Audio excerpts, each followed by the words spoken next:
જ્યારે રામચંદ્ર ભગવાન રાવણને મારવા ગયા હતા ત્યારે એમણે વિજય મેળવી ત્યારે વિજય મેળવ્યો આજની દિવસે બરાબર. રાવણ કે જેમ તેમ નહોતો, 4 વેદ 18 પુરાણ ને 6 શાસ્ત્રોનું જાણકાર હતો.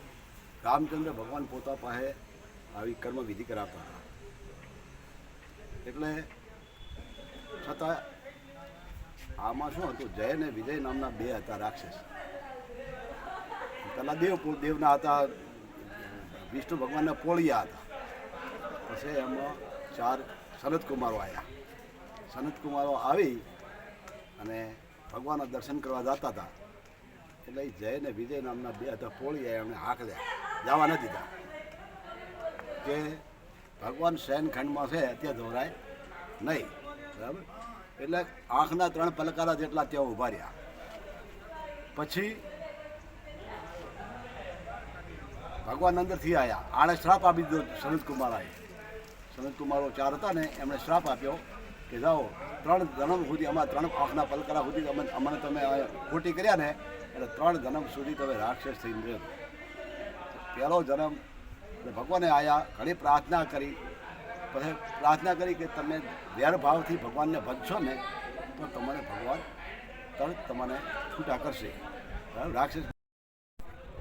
એટલે એમણે પછી વેરભાવથી ભગવાનને ભજવાનું ચાલુ કરી દીધું. પહેલો જ અવતાર હતો હિરણાક્ષ અને હિરણાકશિપુ બરાબર.